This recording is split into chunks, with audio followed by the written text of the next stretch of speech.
नमस्कार दोस्तों, स्वागत है आपका स्टडी फॉर सिविल सर्विसेज में। वीडियो को पूरा देखिए। कोई भी आपका फीडबैक है, कोई सजेशन है, तुरंत वीडियो में कमेंट करके जरूर बताइए। अच्छा लगे तो वीडियो लाइक जरूर कर लीजिए और ऐसे वीडियो लगातार फ्री में पाने के लिए चैनल को तुरंत सब्सक्राइब कर लीजिए और बेल आइकन को जरूर टैप कर लीजिए ताकि आगे भी सारे वीडियो आपको मिलते रहे। यूट्यूब में फॉलो करते हैं तो प्लीज ये वाला फ्री टेलीग्राम चैनल जरूर ज्वाइन कर लीजिएगा। सारे नोटिफिकेशन, सारे अपडेट यहीं पे आते हैं, ध्यान रखिएगा। स्टडी फॉर सिविल सर्विसेज का कोई भी पेड ग्रुप अगर आपको ज्वाइन करना है तो सिर्फ 8564805309696083860445 यही नंबर है हमारे, सिर्फ जहां पे कॉल या व्हाट्सएप कर सकते हैं। इंस्टाग्राम पे हमारा पेज जरूर फॉलो कर लीजिएगा, स्टडी फॉर सिविल .सर्विसेज है। ट्विटर पे हमको जरूर फॉलो कर लीजिएगा, @study for civils है। सारे क्वेश्चन अटेम्प्ट करिए और स्कोर अपना तुरंत कमेंट करके बताइए। इसमें देखिए कहा जा रहा है 31 दिसंबर 1802 को किस मराठा राज्य नेता ने बसीन की संधि पर हस्ताक्षर किए। तो बसीन की संधि पहले भी आपको बताई गई है। ईस्ट इंडिया कंपनी और मराठा एम्पायर जो था उस समय, इनके मध्य होती है बैटल ऑफ पूना के बाद। ठीक, तो यहाँ पे इसी संधि के माध्यम से इसमें ईस्ट इंडिया कंपनी और ये बाजीराव द्वितीय जो है ना, इनके मध्य होती है।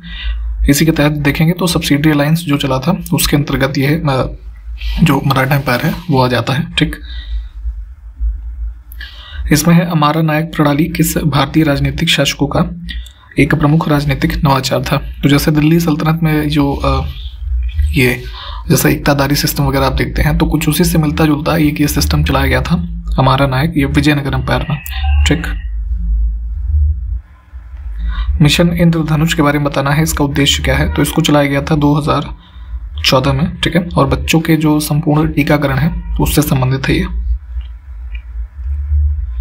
इसमें दो कथन है, कौन सा सही है ये बताना है। तो एस्टिमेट कमेटी यानी कि प्राक्कलन समिति संसद की एक तदर्थ समिति यानी एडहॉक है, ये गलत हो जाएगा। परमानेंट नेचर होता है इसका। आप इसमें जानते हैं कि कुल 30 मेंबर्स होते हैं जो सिर्फ और सिर्फ लोकसभा से चुने जाते हैं। ठीक, और पब्लिक अकाउंट कमेटी जो है लोक लेखा समिति, इसकी जो स्थापना है कह लीजिए गठन है 1950 में हुआ था, लिखा ये गलत हो जाएगा। इसमें गवर्नमेंट ऑफ इंडिया एक्ट 1919 का जो था उसके माध्यम से 1921 में सबसे पहली बार इसको कॉन्स्टिट्यूट किया गया था। तो दोनों कथन गलत है हमारे।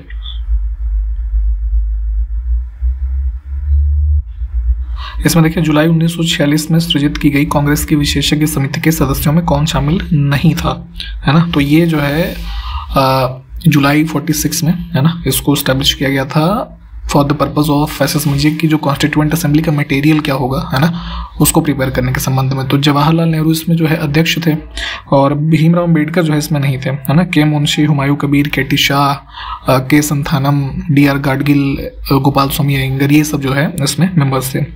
तो ध्यान रखिएगा इसको। फोर्ब्स की सबसे ज़्यादा कमाई करने वाली एथलीटों की सूची में सबसे टॉप पर कौन सा खिलाड़ी है। तो 2022 के आंकड़े की बात करेंगे। जो फुटबॉल प्लेयर है मेसी, ठीक है, ये इसमें जो है टॉप पे थे। दो कथन फिर से हैं, कौन सा इसमें सही होगा इस पे विचार करना है। तो मराठा साम्राज्य में दो प्रमुख कर लगाए जाते थे, चौथ और स्वदेशमुखी। ठीक है, तो चौथ जो था वो रेगुलर टैक्स था। ठीक है, तो लैंड रेवेन्यू का जो पार्ट होता था वो 1/4 होता था। ठीक है, तो वही यहाँ पे गलत हो जाएगा क्योंकि स्वदेशमुखी के बारे में लिखा है ना ये। तो स्वदेशमुखी जो था वो एडिशनल, जो एक तरीके से कब समझ लीजिए जैसे सेस आज की डेट में लगता है वैसे एक एडिशनल पार्ट में लगता था, जो कि लगभग लैंड के जो एस्टिमेट होते थे उसके 10% के आसपास होता था। ठीक, तो इस वजह से ये गलत हो जाएगा। चौथ होता तो उसके रेफरेंस में ये कथन हमारा सही हो जाता। और शिवाजी जब जो है उनको कैप्चर किया गया था तो है कि आगे आगरा के किले से वो भाग गए थे, तो ये वाला ठीक हो जाएगा। लोकसभा के अध्यक्ष इसमें से कौन कभी नहीं रहा है। तो स्टार्टिंग से अब तक की लिस्ट एक बार रेफर कर लीजिएगा। इसमें KV सुंदरम जो है ये नहीं है।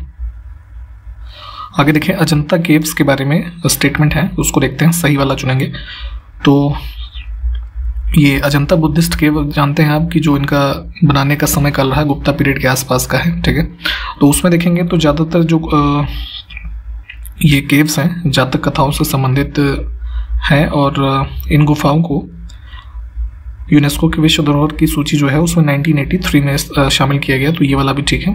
इन गुफाओं में जो चित्र मिलते हैं मुख्य रूप से उसमें लिखा है कि नीले रंग की प्रचुरता है, तो ये गलत हो जाएगा। इसमें देखेंगे तो वैरायटी ऑफ कलर्स यूज हुए हैं, जैसे रेड भी है, yellow, brown, lamp black colour है, वाइट भी है ना, ब्लू है। ठीक है, तो सारे ही इसमें है। पहला और दूसरा जो है इसको चुनेंगे हम। इसमें से किस नेता ने द ड्यूटीज ऑफ मैन का उर्दू में अनुवाद किया था। तो ये जो है मैजिनी के द्वारा इटालियन जो उनका क्रांति था उसके दौरान इसको लिखा गया, तो उसी का यहाँ पे उर्दू में अनुवाद किया था इंडिया में लाला लाजपत राय ने। हिमाचल प्रदेश में मणिकरण जो है उसका जो फेमस है वो किस लिए जाना जाता है? तो यहाँ पे ज्योग्राफिकल आप जानते हैं कि जो हमारे हॉट गीजर्स होते हैं ना, तो जियोथर्मल एनर्जी से संबंधित हो जाएगा ये। ठीक, यहाँ पे ये चूंकि हॉट गीजर्स कई संख्या में पाए जाते हैं। अगला है उत्तराध्ययन सूत्र किस धर्म से संबंधित है? ठीक, तो एक प्रकार का ये समझ सकते हैं कि बुक है, सीक्रेट बुक, जो श्वेतांबर जैन होते हैं, ठीक है, उनसे संबंधित है। श्वेतांबर ध्यान रखिएगा। मेथनोइक एसिड सामान्य रूप से किस में पाया जाता है? तो ये जो है इसको आप सामान्य रूप से फॉर्मिक एसिड के नाम से भी जानते हैं। ठीक है, चींटियों के डंक में होता है। इसमें कौन सा सुमेलित नहीं है? ठीक है, तो ये जो सूची है, जैन तीर्थंकर जो कुल हुए 24, तो उनको कुछ जो उनके फेमस सिंबल है ना, उसकी एक सूची होती है। तो उसी के संबंध में यहाँ पे युग्म बनाए गए हैं। तो जो पहले थे ऋषभदेव, ठीक है, तो इनका चिन्ह था बुल। ठीक है, ये गलत हो जाएगा। एलिफेंट देखेंगे तो जो दूसरे थे अजीतनाथ, ठीक है, उनका है। बाकी के जो विकल्प हैं सब ठीक हैं।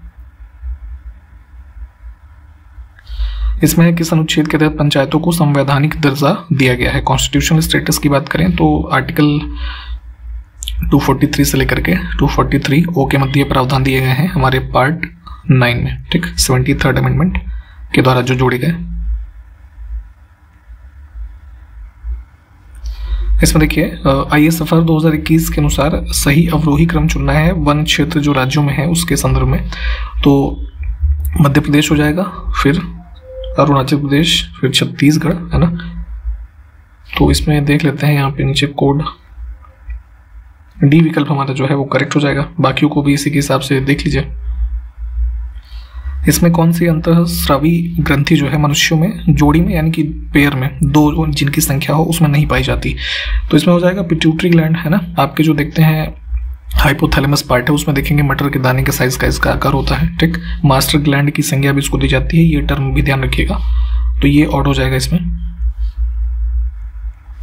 इसमें कौन से विद्युत चुंबकीय तरंगे हैं जिनका उपयोग उपग्रह संचार यानी कि सैटेलाइट से जो कम्युनिकेशन हम अर्थ पे करते हैं उसमें क्या यूज होता है? तो रेडियो वेव्स को यूज करते हैं। मानव उदर में यानी कि स्टमक में कौन सा अम्ल जो है उत्पन्न होता है? तो ये भी पहले कई बार बताया गया है, हाइड्रोक्लोरिक एसिड। आगे देखें, ध्वनि तरंगों का गुणधर्म जो ध्वनि की पिच को निर्धारित करता है वो क्या होता है? ठीक है, तो साउंड में आपकी साउंड, जैसे हम एग्जाम्पल के तौर पे आदमी और औरत को देखें, ठीक है, तो दोनों में फर्क होता है ना, कि जैसे मनुष्यों की, आदमियों की आवाज़ मोटी थोड़ी होती है और महिलाओं की पतली होती है। तो इसका डिफ्रेंसिएशन कैसे होता है? ठीक है, तो साउंड का जो यहाँ पे लिखा है ना कि the property of sound wave which determines the pitch, तो पिच ही उस चीज को निर्धारित करता है। तो पिच क्या होती है? फ्रीक्वेंसी या फिर वाइब्रेशन जो होता है। इसके रेफरेंस में आप इसको समझ सकते हैं कि साउंड में जो फ्रीक्वेंसी होती है वो निर्धारित करती है आपके पिच को। तो आपको हमें ये बताना है कि महिलाओं में पिच जो है वो ज्यादा होती है कि कम होती है। ठीक है, और इसी का विपरीत खैर पुरुषों में भी होगा। तो जरा एक कॉमेंट करके बताइए। इसमें देखिए, किस प्रकार के विकिरण में लघुत्तम तरंग दैर्ध्य होता है? शॉर्टेस्ट वेवलेंथ की बात हो रही है। ठीक है, तो पहले भी बताया गया है कि इलेक्ट्रोमैग्नेटिक स्पेक्ट्रम में जितनी भी हम वेव्स के बारे में पढ़ते हैं, ठीक है, तो उसमें देखेंगे तो शॉर्टेस्ट वेवलेंथ जो होगी तो वहाँ पे एनर्जी ज़्यादा होगी। ठीक है, और लॉन्गेस्ट जो वेवलेंथ होगी तो एनर्जी जो है उसमें कम होगी। तो इस प्रकार से कुछ वर्क करता है। तो अब देखिए, इसका एक शॉर्ट ट्रिक भी होता है, अगर आप चाहें तो उसके हिसाब से इसको याद कर लीजिएगा। GXU, ठीक, तो गामा रेस से स्टार्ट हो रहा है और रेडियो वेव्स तक जा रहा है। ठीक है, तो यहाँ से देखेंगे इस पूरे मतलब ऑप्शन में, तो गामा से देखेंगे रेडियो वेव तक जाने में जो वेवलेंथ है वो इंक्रीज होगी और एनर्जी जो है वो डिक्रीज होगी। ठीक है, कुछ इस प्रकार से होता है। ठीक, तो इन दिए हुए ऑप्शंस में से हम देखेंगे तो सबसे कम किसका हो जाएगा? यहाँ पे UV मिल जाएगा हमें। ठीक, तो इसको चुनेंगे क्योंकि वेवलेंथ की बात हो रही थी। तो वेवलेंथ जो है इधर से इधर बढ़ता है, तो इस प्रकार से होता है। थोड़ा डिटेल में इसको देखिएगा। ठीक, इसमें देखें किस पशु का 3 कक्षीय हृदय होता है। ठीक है, जैसे ह्यूमंस में हमारे 4 चैम्बर होते हैं हार्ट के, तो वैसे ही 3 चैम्बर होगा इसमें दिए हुए में सैलमेंडर, है ना। बी विकल्प जो है ये एक प्रकार का देखेंगे तो एम्फीबियन ग्रुप जो होता है उससे बिलोंग करता है। छिपकली अगर आपने देखा हो तो कुछ वैसे ही आकृति का होता है, एक बार सर्च करके देख लीजिएगा। आगे है 0 के बराबर pH युक्त एक घोल को किस रूप में जाना जाता है। तो pH स्केल आपको बताया गया है 0 से लेकर के 14 तक होता है। तो 7 पे न्यूट्रल पॉइंट होता है, तो 0 पे क्या होगा, इधर आएंगे तो एसिडिक होता है ना, तो ऊपर बेसिक होता है। तो 0 पे अगर कोई सॉल्यूशन है तो हाईली एसिडिक हो गया ना। एक पतली सोने की पन्नी द्वारा कणों के छितराव से किसकी उपस्थिति का पता चलता है। इंग्लिश में इस स्टेटमेंट को देखिएगा, ए पार्टिकल यानी कि अल्फा पार्टिकल की बात हो रही है यहाँ पे, ठीक है। तो स्कैटरिंग ऑफ अल्फा पार्टिकल्स, तो ये गोल्ड फॉइल एक्सपेरिमेंट असल में किया था, आप देखेंगे अर्नस्ट रदरफोर्ड ने, ठीक। और इसी के माध्यम से पता इसमें ये चला गया कि पॉजिटिवली चार्ज्ड न्यूक्लियस जो है वो सेंटर ऑफ एटम में प्रेजेंट होता है, ठीक। तो सी विकल्प जो है इसको चुनेंगे हम। स्वच्छ भारत मिशन ग्रामीण के चरण 2 यानी कि जो सेकंड फेज है, इसकी शुरुआत किस वर्ष में हुई थी। तो पहला फेज चला था 2014 से 19 तक, ठीक। तो 19 में जो हमने ओपन डेफिकेशन और इस तरह के जो लक्ष्य थे इसमें उसको हासिल किया। उसी के बाद इसका दूसरा फेज भी चलाया गया है, वो 2020 से, ठीक है, अक्टूबर 2020। तो 20-21 वाला विकल्प यहाँ पे देखिए कहाँ पे है, ए विकल्प में, इसको चुनेंगे।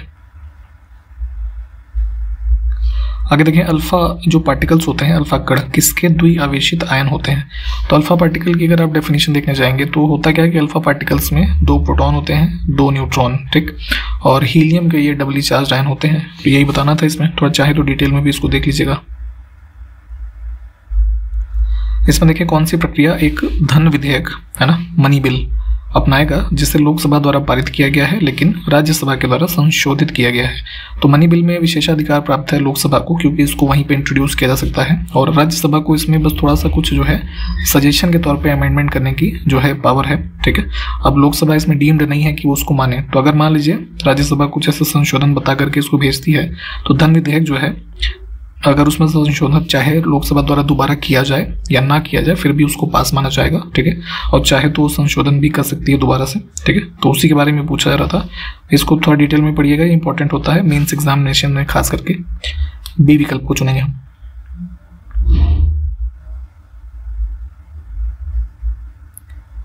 इसमें है कि किस अनुच्छेद के तहत संसद अंतर्राष्ट्रीय समझौतों को प्रभावी बनाने के लिए राज्य सूची के विषय पर कानून बना सकती है। तो सेंट्रल स्टेट रिलेशनशिप वाला जो हमारा भाग है उसमें अनुच्छेद 253 है ना। तो कोई इंटरनेशनल अग्रीमेंट अगर है उसको इफेक्टिव करने के लिए पार्लियामेंट 253 के ये अंतर्गत लॉ जो है वो बना सकती है। वोट ऑन अकाउंट का एक प्रावधान होता है, ठीक है। तो संप्रभु सरकार यानी कि जो जैसे इंडिया की बात करें तो हमारी गवर्नमेंट क्या है, सॉवरेन है।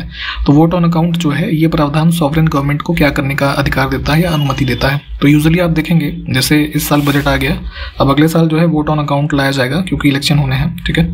तो इलेक्शन से पहले ये चूंकि टेम्परेरी एक मीन्स होता है ना, जो समझिए कि पार्लियामेंट का अप्रूवल इसमें लिया जाता है फॉर द जो ये टेम्परेरी एक्सपेंसेस हैं उस समय के, है ना, नए इलेक्शन होने तक के लिए उस सरकार के द्वारा जो खर्च किया जाएगा उसके लिए जो कंसोलिडेटेड फंड ऑफ इंडिया से, है ना, पैसा विड्रॉ किया जाता है उसके संबंध में ये होता है, ठीक। तो यहाँ पे इन दिए हुए विकल्पों में से तो कुछ भी नहीं सही होगा, तो इसमें हम जो है डी विकल्प को चुन लेंगे।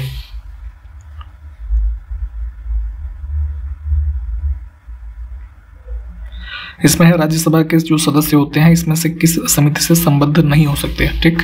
तो अभी बताया गया आपको ऊपर ही कि एस्टिमेट जो कमेटी होती है उसमें सिर्फ 30 मेंबर्स होते हैं सारे के सारे लोकसभा से, ठीक। तो इसको काट दीजिए, है ना, प्राक्कलन समिति। तो कहाँ से कट गया ये,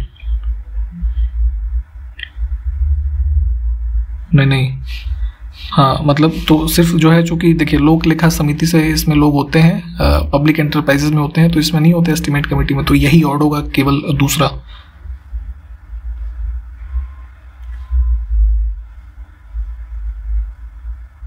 और इनके बारे में आप जानते हैं कि पब्लिक अकाउंट कमेटी और ये पब्लिक एंटरप्राइजेज जो है इनकी संख्या 22 होती है, 15 लोकसभा और 7 राज्यसभा, ये कॉम्पोजिशन होती है इनमें। इसमें देखिए कौन सा अन्य 3 से भिन्न है, तो कुछ आयोग लिखे हुए हैं। तो कॉन्स्टिट्यूशनल बॉडी है हमारा national commission of backward classes, finance commission, election commission, human rights commission जो है ये बनाया गया है एक लॉ के द्वारा, तो स्टैट्यूटरी बॉडी हो जाएगी 1993 में। इसमें देखिए अतिरिक्त संवैधानिक अधिकार, एक्स्ट्रा कॉन्स्टिट्यूशनल राइट, इसका क्या अर्थ होता है? तो कई दफ़े ये टर्म आप सुनते होंगे कि गवर्नमेंट जो कुछ पावर्स एक्सरसाइज करती हैं तो उसको बोला जाता है कि ये एक एक्स्ट्रा कॉन्स्टिट्यूशनल राइट है। तो इसका अर्थ ये होता है कि जिस पावर का उल्लेख संविधान में नहीं है बल्कि किसी लॉ के माध्यम से उस चीज़ को एक्सरसाइज किया जा रहा है, ठीक है। जैसे जो स्टेट्यूटरी लॉ भी हमने देखा नेशनल ह्यूमन राइट कमीशन के बारे में, ठीक है। तो अगर उसके द्वारा कुछ ऐसा एक्स्ट्राऑर्डिनरी कार्य किया जाता है तो उसके रेफरेंस में ऐसे अधिकार को माना जाएगा। तो वही कि वह शक्ति जो संवैधानिक नहीं है, सी विकल्प वाला चुनेंगे। इसमें देखिए कौन सी समिति पंचायती राज संस्थाओं से संबंधित नहीं है? तो एल.एम. सिंघवी, अशोक मेहता, बलवंत राय मेहता, ये सब संबंधित हैं, पहले भी हमने कई बार देखा है। पीवी.एन. राव कमेटी यानी कि पीवी नरसिम्हा राव जो थे प्राइम मिनिस्टर इंडिया के हुए, इनसे मतलब इनकी अध्यक्षता में कमेटी जो गठित की गई थी बैलेंस ऑफ पेमेंट क्राइसिस जो हमारा 1991 का था उसके रेफरेंस में। तो वहीं पे आप देखते हैं ना कि जो हमारा इकोनॉमिक रिफॉर्म्स किए गए जैसे लिबरलाइजेशन वगैरह इंट्रोड्यूस किया गया, तो ये उससे संबंधित है। नाइट्रोजन नियतन यानी कि नाइट्रोजन फिक्सेशन की बात हो रही है। आपने कई दफ़े ये पढ़ा होगा इकोलॉजी के टर्म में या फिर ज्योग्राफी में।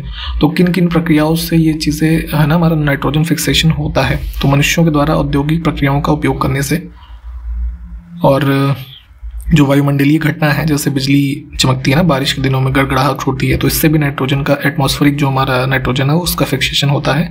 और सबसे कॉमन जो आप देखते हैं नील हरित शैवाल, ठीक है, इनके द्वारा। तो तीनों ही हैं, इनमें तीनों के और भी फर्दर प्रोसेस को जाने।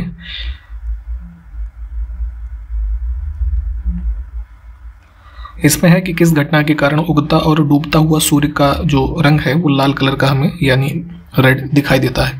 तो सुबह और शाम को आप देखिए होता क्या है कि लाइट जो है ना, लाइट के जितने भी फिनोमिना है तो उसमें जब हमारे एटमॉस्फेयर में, अर्थ के एटमॉस्फेयर में सन की लाइट पहुंचती है ऐसी स्थिति में, तो जो है एटमॉस्फेरिक पार्टिकल्स के प्रेजेंस के कारण लाइट स्कैटर हो जाती है, ठीक है, प्रकीर्णन। तो इसकी वजह से हमें ये फिनोमिना देखने को मिलता है। इसमें कुछ नदियां हैं और किस जल निकाय में जाकर के वो बहती हैं, ठीक। तो उसके संबंध में कौन सा युग्म जो है वो सही है ये बताना है, ठीक है। तो इधर देखेंगे रशिया के रीजन में लीना रिवर बहती है, आर्कटिक महासागर से संबंधित हो जाएगी, अमेजन अटलांटिक से, और टाइग्रिस जो है इधर पर्शियन गल्फ में। तीनों ही ठीक है। मैप में इसको एक बार चाहे तो लोकेट कर लीजिए। यहाँ पे 3 इकोलॉजिकल टर्म्स हैं, है ना। पारस्परिकता यानी कि जो म्यूचुअलिज्म होता है, अगला है सहभोजवाद, इसको कमेंजलिज्म बोलते हैं, और प्रिडेशन जो है ना, परभक्षण। तो ये इकोलॉजी में भी प्लीज डिटेल में पढ़िए। तीनों ही ठीक है दिए हुए हैं इसमें, इसको एक बार डिटेल यहाँ पे पॉज करके भी देख लीजिए।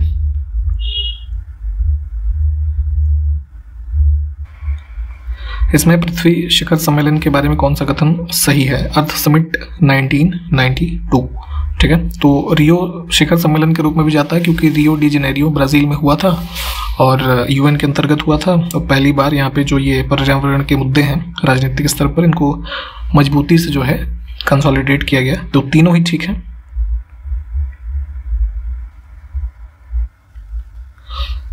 दो कथन है यहाँ पे, देखिए इसमें से किससे संबंधित है ये बताना है। तो यह जीवमंडल की एक संरचनात्मक और कार्यात्मक इकाई है। तो बायोस्फीयर की बात हो रही है। बायोस्फीयर क्या होता है? एटमॉस्फेयर, हाइड्रोस्फीयर और लिथोस्फीयर। तो यहाँ पे जो इनका कॉमन एरिया आ रहा है ना बीच में, आप इसको कुछ जानते हैं हाइड्रोस्फीयर के नाम से, ठीक है। तो सॉरी बायोस्फीयर के नाम से, ठीक। तो बायोस्फीयर जो है इसकी एक कार्यात्मक इकाई है और जीवित प्राणियों और भौतिक वातावरण का एक समुदाय होता है ये, ठीक है। तो ये दोनों डेफिनेशन संबंधित हैं इकोसिस्टम यानी कि पारिस्थितिकी तंत्र से। विकल्प बी को चुनेंगे हम। इसमें देखिए कौन सा युग्म सुमेलित है वही पूछा जा रहा है। तो हम जैसे ये देखते हैं इकोलॉजिकल पिरामिड, ठीक।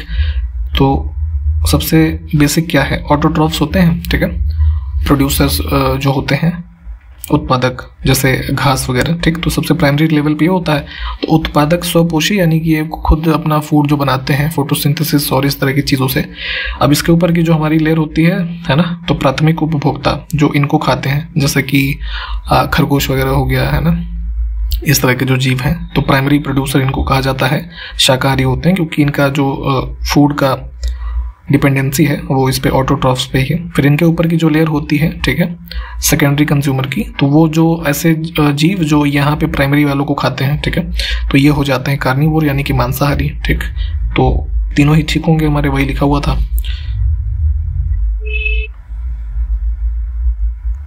केंद्र सरकार की एक कैबिनेट कमेटी होती है सिक्योरिटी पे, ठीक है, तो उसकी अध्यक्षता कौन करता है? तो ये जो है प्रधानमंत्री इसके अध्यक्ष होते हैं, विकल्प सी।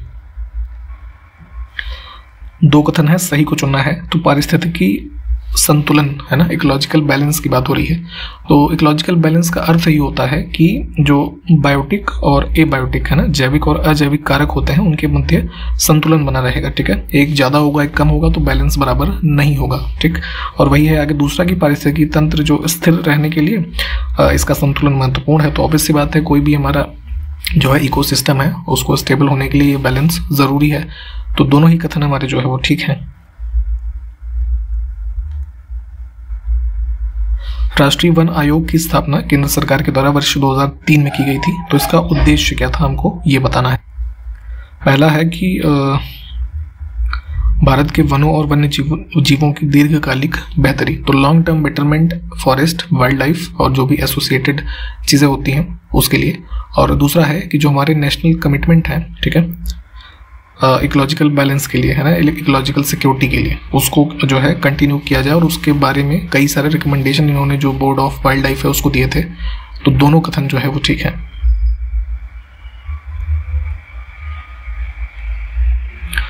तो यहाँ पे समाप्त करेंगे, सारे क्वेश्चंस देख लीजिए, कंटिन्यू करेंगे नेक्स्ट वीडियो में। तब तक के लिए नमस्कार, जय हिंद।